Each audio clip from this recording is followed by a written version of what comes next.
Amigos, bienvenidos a Leer es un placer, el programa que produce Telemiño. Lo realizamos justo desde la biblioteca Knox en la ciudad de Ourense y lo pueden ustedes también ver a través del canal RDR, el 133. Leer es un placer no es solamente un programa, es una recomendación, no es nada tan hermoso como leer un libro. Por favor, enseñe a sus hijos, a sus amigos, a sus familiares más cercanos. Leer es un placer y los libros que han sido más vendidos en la pasada semana son estos.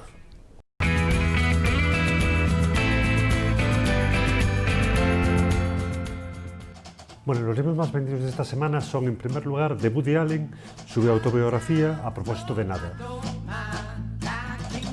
En segundo lugar, el finalista El planeta de este año, de Sandra Barneda, Un océano para llegar a ti. Y en segundo lugar, de Juan Gómez Jurado, El rey blanco.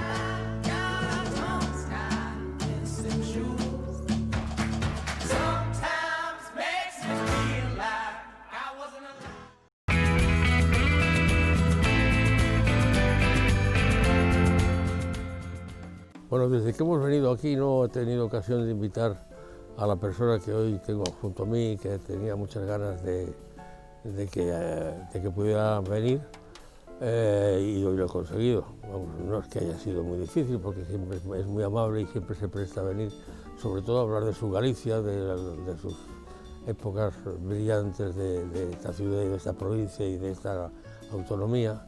Y él es un hombre culto que, bueno, pues conoce mucho y lo sabe explicar. Es Fernando Román. Fernando, hola.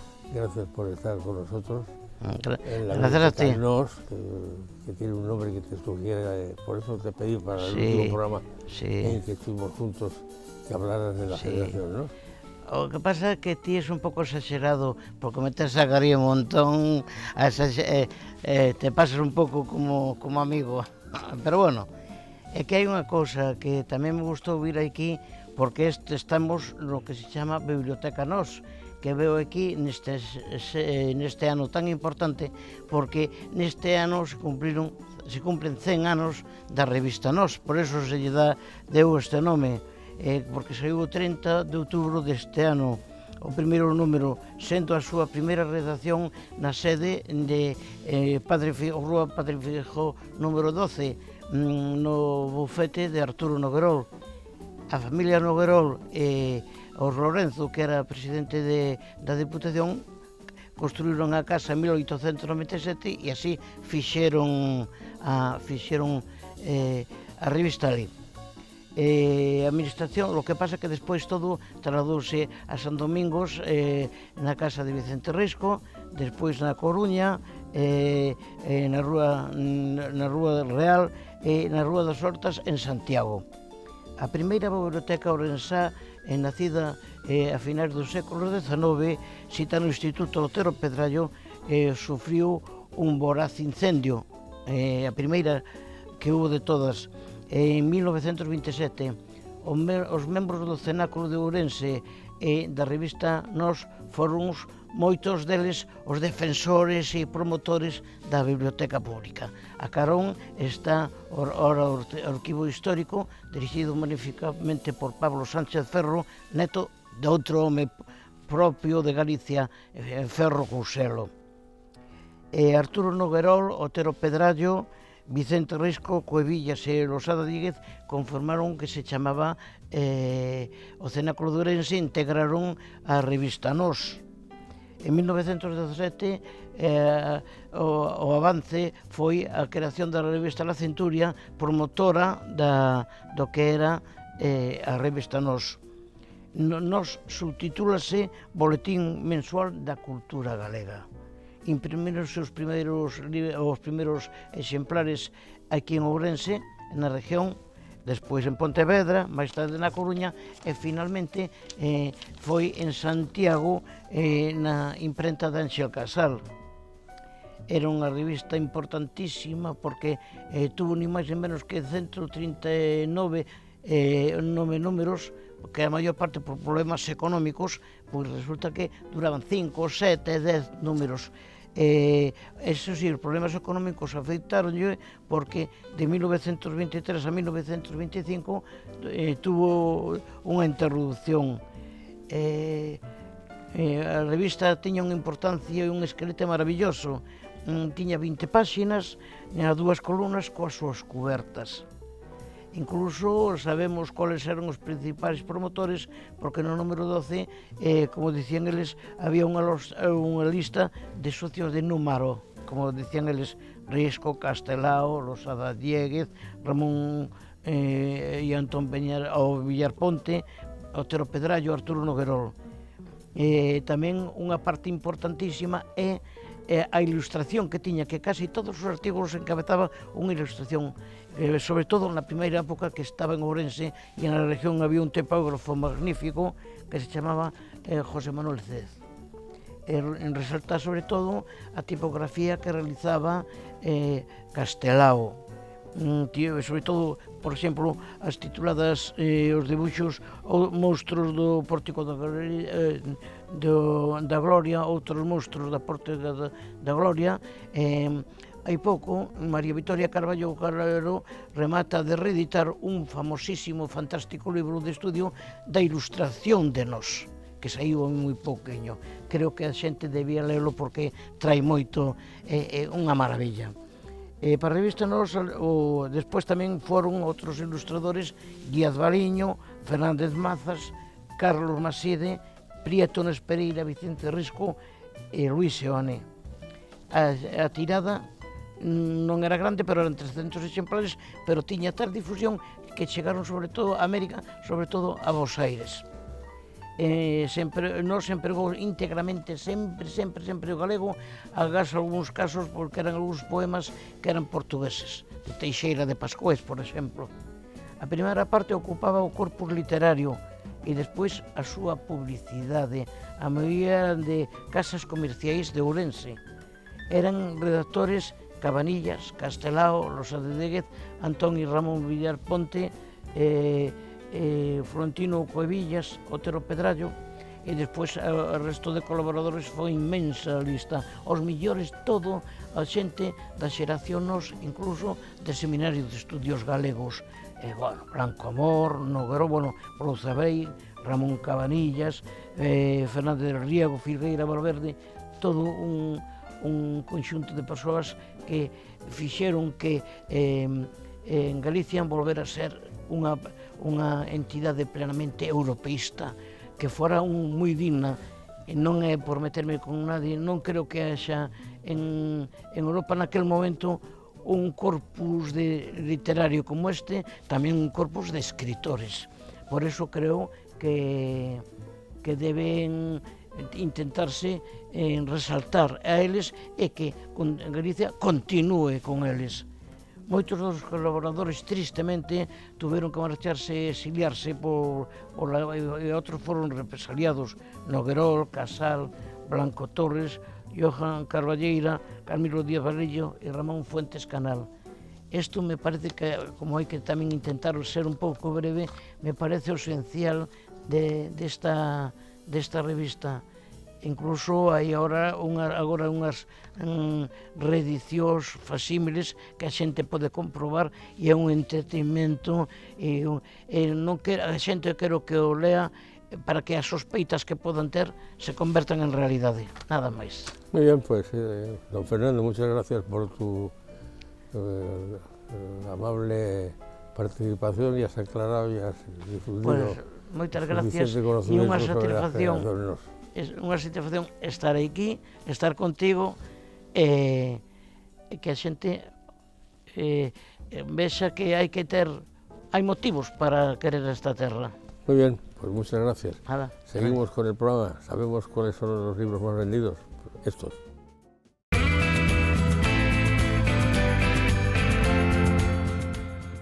Bueno, pues las novedades de esta semana son, en primer lugar, en Editorial Maeva, La mansión de los chocolates, los años dorados. Una época llena de tentaciones, una familia que tiene un sueño que salvar, una historia de amor, chocolate y música.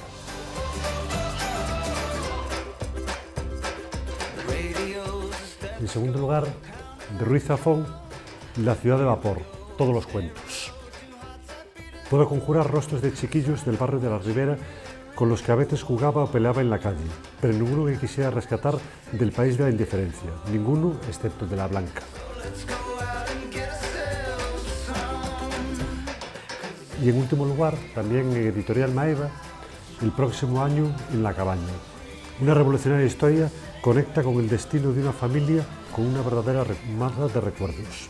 Después de la muerte de su querida abuela, una joven viaja a La Habana, donde descubre las raíces de su infidelidad y destierro de un secreto familiar oculto por la revolución.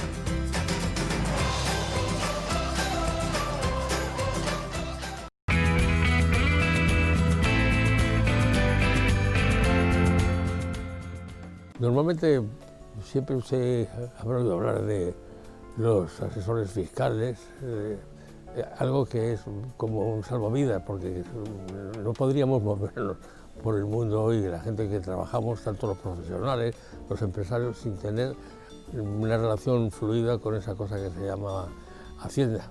Bueno, pues yo tengo el gusto de presentarles a ustedes hoy a una persona que es abogado y que también es asesor fiscal, que es gallego, que es de una ciudad bellísima que hay en Galicia, que se llama Verín, y que él concretamente se llama César Luis Santamarina.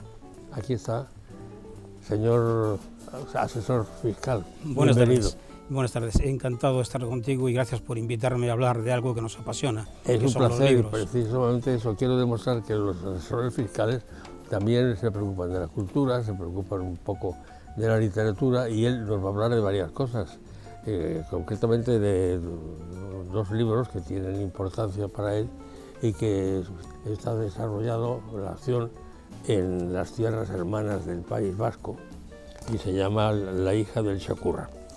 Y te doy el paso para que nos expliques por qué Sí. nos recomiendas este libro. Muy bien, antes de nada, si me permites, no sea que me denuncien los del colegio de abogados, no soy abogado, soy economista. Ah, perdón. Ay, discúlpame. Es por si me Perdón, denuncian por no, usurpación. no, lo que hace falta, lo que demuestro con esto es que yo tengo que empezar a tener mejor relación con los oftalmólogos, porque aquí en el papel yo he escrito economista y asesor fiscal, pero no sé por qué razón me he equivocado. Bien. Pues entonces lo meto dentro, no es abogado, es economista. ¿De acuerdo? Muy bien, muchas gracias. Pues adelante. De todos modos, bien, lo que nos trae es nuestro amor por los libros, ¿no? Y hoy quería precisamente mostraros literatura de cercanía. Habitualmente el libro es un viaje en donde ves magníficos paisajes, magníficas catedrales, esbeltas iglesias, un montón de sensaciones que te marcan. Pero llegas a casa y tengo entendido que, bueno, un poco mezclas los conceptos, no sabes qué iglesia has visto, si es la de San Juan, la de San Pedro, la de San... Y en cambio hay un detalle, un pequeño detalle que te marca y te dice que ese viaje ha sido inolvidable. Puede ser la casa natal de un escritor, puede ser la casa natal de una persona que admiras, cualquier pequeño detalle hace que ese viaje sea inolvidable. Digo esto viene a colación de que pensamos que los viajes más largos son los más prósperos, los más fructíferos, los más agradables, y a veces los viajes próximos son los que nos dan más felicidad. En este caso yo quiero tratar de traerte este libro de literatura próxima, de proximidad. El escritor es de Riós, Marcelín. Lo que ocurre es que bueno, la vida lo llevó por los mundos adelante y fue a recaer en el año 1989, creo recordar, en el País Vasco. Yo casi prefiero que él mismo se presente, porque tiene una página, una sola, son 20 segundos, en donde él se presenta y el lector puede, mejor que yo, hacerse una idea de lo que realmente es. Dice, desde primeros de marzo del 79 hasta finales de julio del 83, permanecí destinado como guardia civil en la comandancia de Guipúzcoa, circunstancia por la que pasé a convertirme en un chacurra, a ojos del pueblo al que servía, y en un número dentro de la institución a la que pertenecía. Giré como todos los demás en la caprichosa rueda de la fortuna, hasta que me fue permitido salir de allí en la apariencia indemne, para vivir sumido en el profundo desgarro psicológico al que te condena para el resto de tus días vivir con miedo en la rabia de tanta injusticia consentida. De aquel tiempo maldito guardo desolador recuerdo de los muchos crímenes que marcaron mi ánimo y memoria. Sean estos relatos un humilde y sentido homenaje a algunos de los que de modo tan terrible e injusto se les arrebató el derecho a saludar la vida a la que se debían y el deber de estar junto a quienes los necesitaban y querían. Los relatos se ajustan a la realidad solo en el vértigo de los asesinatos y los nombres de quienes los sufrieron, quedando el resto supeditado a la fascinación que nos provoca lo trágico y al terrible desasosiego imaginativo de quien los narra. Este es José Alfonso, que sufrió en sus carnes la tragedia del terrorismo. Me enorgullezco de ser su amigo, y en una charla con él recuerdo una frase lapidaria que me decía. Yo le pregunté, sacándole, pero tuviste que usar las armas, tuviste que hacer fuego. Dice, él es un hombre muy sensible y muy humilde, a punto de lágrimas me decía, no me avergüenza decir que tuve que disparar, me avergüenza decir que lo hice para matar. A mí esa frase se me quedó grabada, la tengo apuntada, porque da el sentido de lo que realmente allí se cocía. Independientemente de la tragedia, el libro es de una alta literatura. No crean que por ser cercano, la literatura no es alta, es muy alta literatura. Yo incluso considero que es una literatura poética y considero que este libro debería ser, por lo menos, estudiarse en la escuela para ver la época en que se ha vivido y el clima en que se vivía en el País Vasco. Son 14 relatos, el único hilo conductor es precisamente la atmósfera que se vivía en el País Vasco. Aquello de decir, no me hables que vienes del pueblo, igual eres guardia civil, por favor no te arrimes a mí. Esa atmósfera, lo que en alemán, lo que los filósofos alemanes decían el Zeitgeist, se vivía de una manera muy cruel con todos los que no eran vascos. Recuerdo perfectamente que en la presentación tuve el honor de hacérsela yo aquí en Orense y con lágrimas en los ojos confesaba que difícilmente ha podido superar esa época. Por eso yo quería hacerle un homenaje y que la gente no solo conozca al escritor, que merece ser conocido, sino que no olvide los hechos que han ocurrido y que no se repitan. Recientemente leía una encuesta, es curioso la vida, en donde se decía que el 60% de la juventud no conoce quién es Miguel Ángel Blanco. Es decir, ¿cómo es posible que desde hace 25 años la gente se haya olvidado de lo que ha ocurrido? Bueno, estamos en esa tesitura. Entonces, conviene retomar la historia, no desfigurarla, pero sí tampoco olvidarla. Volviendo al libro, cada relato es independiente, cada relato es cierto, como la vida misma, es cierto, ha ocurrido. Lo que pasa es que, bueno... Están cambiados los nombres. Exactamente, el literato lo adorna a su manera, pero los hechos son ciertos. Incluso en alguno está involucrado él, e incluso pudo haber hecho una crítica feroz al sistema y no lo hace. Es un hombre que pasa por encima de las cosas con mucha elegancia, pero sí retrata un poco el ambiente que existía en Ichaurrondo en aquella época, el ambiente denso, los suicidios que se producían que no se conocían, cosas que difícilmente conoce quien no ha pasado por ellos, y que la prensa, un poco llevada por el ánimo que siempre lleva a la prensa de obedecer al que manda, algunos, no todos, pues los iba ocultando. Si me permites también, simplemente quiero hacer hincapié en que recientemente José Alfonso ha sacado un libro, un poemario en portugués y español y castellano, que narra la historia del puente Enxerribeiro, mejor dicho, la historia de las personas que tragó el río Duero encima del puente Enxerribeiro. Esto fue en el año 2000, hace 20 años.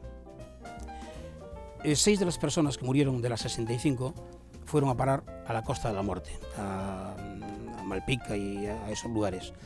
Lo que narra José Alfonso en un poema de Lágrima es la historia de las dos personas que van río arriba o río abajo, viendo lo que ha sido su vida, cómo ha pasado, cómo bailan los ángeles alrededor suyo, un poema en una palabra. Entonces yo simplemente te agradezco que me hayas permitido hablar de este hombre que es digno de conocer. Para mí ha sido un placer hablar de el autor, conocerte, conocer tu sensibilidad y bueno, pues estoy encantado de que podamos haber recordado una época que hay que olvidar, pero olvidar con grandeza, olvidar con reconocimiento a los héroes que lucharon por defender pues unas cosas que eran el beneficio de todos, de los propios compatriotas. Gracias, César, por haber venido, gracias por haber traído a la hija del Chacurra y que la vida te vaya bonito. Igualmente. Y perdona porque ya sé que no eres abogado. Muchas gracias. Porque además ha sido error mío, porque tengo escrito economista, pero no sé por qué razón ha habido un salto en Convenía decirlo porque los abogados defienden sus derechos. No, lógicamente, perdón, pero si es que me he equivocado yo. Pero no tiene justificación porque tengo en el papel escrito que se lo enseñó a la Cámara que pone economista. Así que, señor don César Luis Santamarina, gracias por haber venido al programa. Ha sido un placer y cuando quieras. Y por habernos recordado un momento trágico de la historia de España, la historia de un personaje vivo que merece nuestro respeto, nuestro cariño y nuestro afecto. Seguimos con el programa, adelante.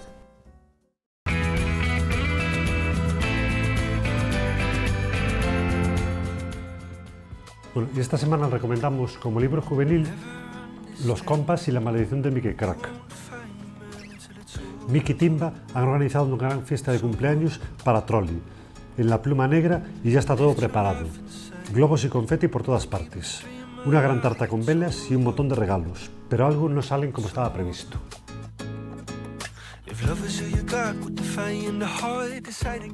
Llegó el momento final, gracias por la atención que nos prestan. Este programa de Telemiño, este programa de Leer es un placer, ha sido hoy habitual, con dos invitados como es siempre norma. Gracias por la atención que nos prestan, les recordamos a ustedes que estamos aquí en la Biblioteca NOS de la ciudad de Orense y que nos pueden ver también a través del canal 133 de R Televisión y si se van de viaje en el ordenador o teléfono poniendo aquello de telemino.com. Gracias y recuerden, leer es un placer, algo más que un programa, es un deseo de que ustedes hagan apostolado con sus familiares y amigos porque cada lector que consigamos es un éxito para nuestro país. Gracias y hasta el próximo programa.